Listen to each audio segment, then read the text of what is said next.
What are general construction contracts? General construction contracts are an agreement between the party getting the construction work done and the person who will be doing the construction work, witnessed by a third party. The contract generally contains details of the type of work to be done, a time frame for completion, completion criteria, payment terms, dispute settlement terms, termination terms, ownership of work, and any other matter the first two parties may feel necessary to keep on record.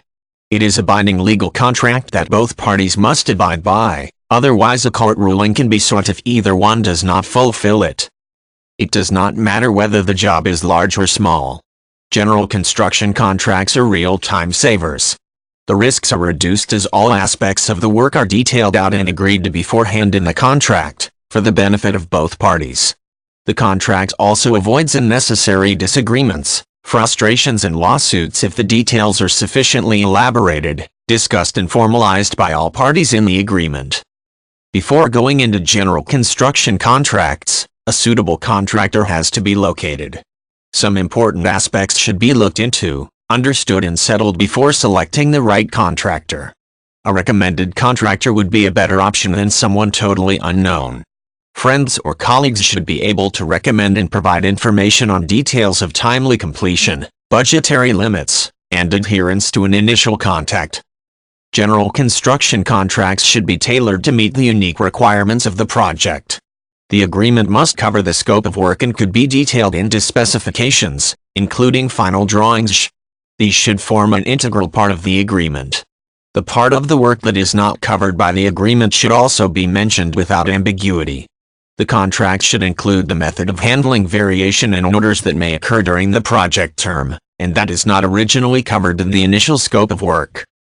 It is very important that the general construction contract agreement be thoroughly understood and all clauses clarified before the final signature. Arbitrary clauses that are not in the best interest of either party should be removed. Legal consultation may be resorted for inclusions or interpretations of some of the legal aspects. It is preferable to avoid a commitment to possible cost increases after the agreement has come into effect. Substitution of materials specified by the contractor should also not be agreed to. It should also be the contractor's responsibility to clean up after the construction work is completed. The construction contract should contain the payment terms, schedule, and manner of payment. The payment could be made by the owner or by a financial institute on their behalf.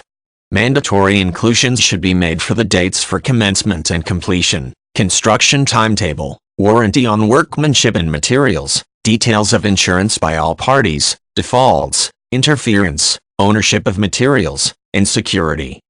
It is of vital importance to reserve some clauses in the construction contracts for mediation, jurisdiction, and arbitration. Settling of disputes by arbitration is often more effective for both time and expenses. The general construction contracts should be drawn up in a manner which makes provision for arbitration as well as the right to go to court.